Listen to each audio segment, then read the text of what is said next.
Assalamualaikum warahmatullahi wabarakatuh. Itu telur ada di Kecamatan Tandes ya, di kawasan Darmo Indah Selatan. Jadi ada ada ini ya, penyelidikan pihak Polsek Tandes Surabaya untuk mengungkap ada insiden penganiayaan, dan diduga penganiayaan ini dilakukan oleh seorang adik kepada kakaknya. Dan ini kita akan simak ya keterangan dari seorang saksi security yang berhasil menemukan pertama kali kondisi korban saat itu, karena kewaspadaan beliau melihat kondisi pintu yang terbuka. Oke, kita ngobrol dengan Mas Septa ini. Assalamualaikum, selamat sore Mas. Mas, itu awal temuan mayatnya ini yang mencurigakan ini itu hari apa Mas? Itu pas hari Selasa, pas saya masuk pagi, saya keliling sekitar jam 6, pintu pagar ini terbuka dan nggak biasanya terbuka. Terus itu saya lanjut kontrol, terus jam 12 saya kontrol lagi, masih seperti semula dan ada motor di dalam. Sekitaran Apa beat atau apa Mas motornya? kalau motor kurang tahu, saya apa gitu tahunya Matic ya. Matic. Setelah itu Sekitaran jam 2 saya lapor koordinator saya, Pak, ini ada warga GG17 yang pagarnya terbuka dan ada motor sama paket di dalam. Itu sama koordinator disuruh ngedor pintunya. Saya gedor sama teman saya. Begitu saya gedor, belum ada respon, terus saya telepon lagi ke koordinator saya. Saya disuruh lebih keras lagi. Saya kerasin sama teman saya. Ternyata pintu yang dalam juga nggak kekunci, digedok kebuka sendiri. Gitu nggak langsung masuk Om. Tapi keluar dulu. laporan lagi ke koordinator tadi. Koordinator pagi di sini disaksiin warga, kami bertiga masuk ngecek kamar, 2 kamar, posisi pintu nggak terkunci, kosong ya kamarnya. kosong. Ngecek itu tadi kosong, nggak ada apa-apa. Terus ke arah tangga Itu tangga di mana? Di dapur apa di mana? di dapur. Sisi paling belakang ya. Di dapur itu saya lihat ke atas dan udah menemuin korban itu tadi di atas tangga meninggal. Posisinya tertelungkup apa terlentang? Kayak terlungkup gitu, cuma kaki sama tangannya kayak ngejuntai gitu aja. Sisi kanan ya, Iya, yang menjuntai gitu, ngawang gitu. yang ngawang gitu. Mas, itu ada kayak luka nggak itu di bagian tubuhnya itu? Kurang tahu kalau itu saya. Setahu saya itu cuma ada kabel di leher, tapi kurang tahu itu ngelilit apa enggak, kurang tahu. Kabel di leher ya. Iya, Kabelnya warna apa Mas? hitam. Itu kabel apa? Kabel cas apa kabel? Kayak kabel cas tapi agak besaran. Kayak kabel cas HP atau cas laptop? Kayak apa? Cas laptop PC gitu aja. Agak besar gitu ya. Bukan kabel colokan biasa gitu, bukan. Oke. Nah, ini yang meninggal itu siapa Mas? Ini Mbak Sandra. Mbak Sandra, usianya berapa tahun? 30 tahun. 30 tahun. Itu Mbak Sandra sini tinggal sendirian atau sama siapa? Kalau ini tinggal sendirian, tapi sebelumnya itu tinggal sama satu keluarga. Keluarga itu Lebaran, keluarganya itu pindah. Di sini cuma tinggal Mbak Sandranya aja sama adik satunya yang laki-laki, Jonathan itu. Dan beberapa bulan terakhir ini, 1 bulanan lah, yang Jonathan ini udah nggak kelihatan lagi. Mas, setelah jenengan dapati kondisi korban meninggal dunia itu langsung lapor pihak kepolisian ya? Ya, ke pihak kepolisian yang lapor itu selaku itu tadi perkara itu. Setelah itu dilakukan evakuasi jenazah jam berapa?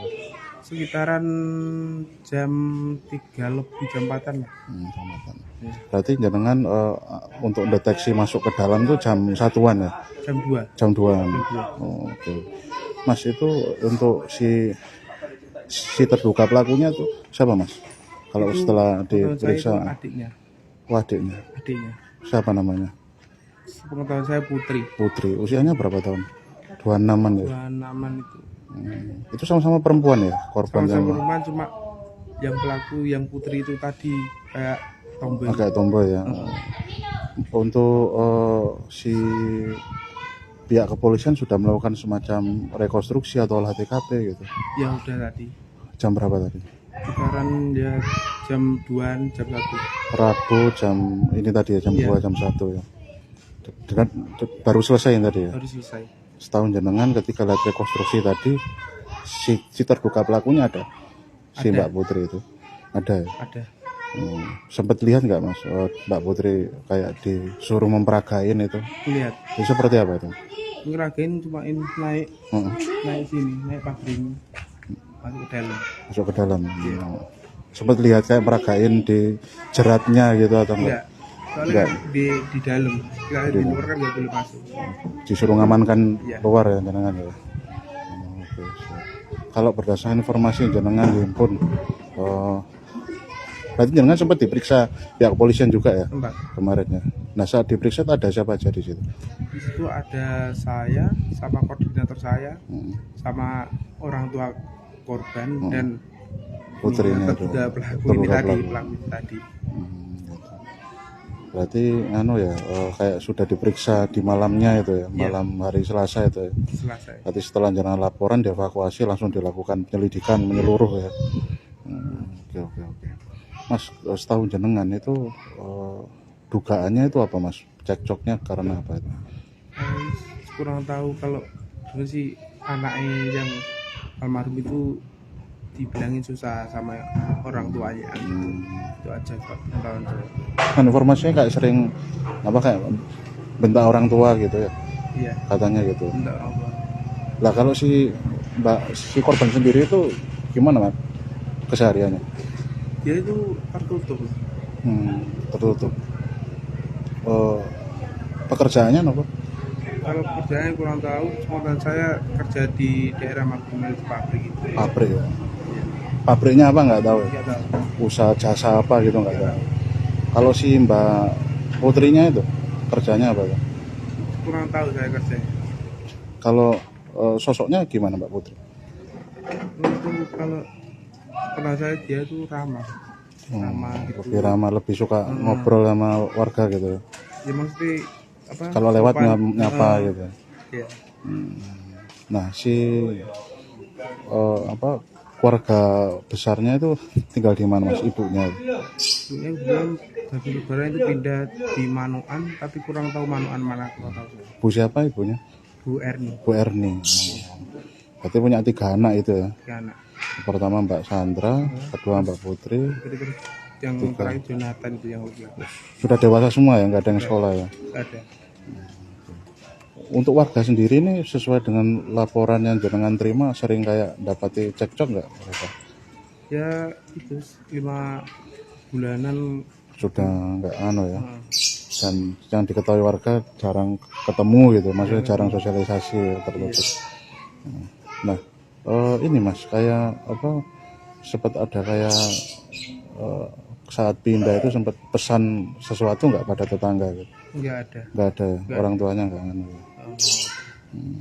Oke. Untuk rumah ini ngontrak apa? Kontrak. Kontraknya sejak kapan? Kalau saya kan itu ya 4 atau 5 tahunan. 5 tahunan. Iya. Awal COVID ya pokoknya. Awal COVID. 2019 akhir ya. Untuk ini Mas barang bukti yang dibawa tadi apa saja? Tahu nggak Mas? Nggak tahu. Nggak tahu. Untuk tadi informasi kedatangan Mbak Putri itu saat kejadiannya itu kapan Mas? Untuk melakukan aksinya ini? Itu malam tapi kurang tahu di hari apa kurang tahu. Tapi lewat pintu belakang. Pintu perumahan belakang. Iya. Jam berapanya perkiraan? Perkiraan jam 1 jam 2 dini hari. Dini hari. Entah itu di Minggu dini hari atau di Senin dini hari nggak tahu ya. Nggak tahu. Sehari sebelumnya gitu. Iya. Kondisi jenazah sendiri itu memang kayak sudah membusuk atau bagaimana Mas? Cuma kayak biru itu aja. Biru gitu aja ya. Biru itu aja. Nggak kayak ada set-setnya gitu Nggak enggak? ada. Oke. Untuk barang-barangnya apakah ada yang hilang? Nggak ada, cuma HP nggak ditemukan. HP-nya si korban. Korban. Sempat dilacak Mas HP-nya. Dilacak itu terakhir aku itu katanya di daerah Perak. Daerah Perak. Iya. Mas, berarti Mbak Putri itu sampai di hari Selasa kemarin penemuan jenazah itu sama sekali nggak pernah tinggal di sini. Nggak pernah, Warga juga nggak ada yang tahu ya. nggak ada yang tahu. Sempat ada kayak laporan sering berantem nggak, teriak-teriak gitu sebelumnya? Nggak ada. Berarti memang tertutup tadi dan sudah pindah tadi ya. Download Tribun X sekarang, menghadirkan lokal menjadi Indonesia.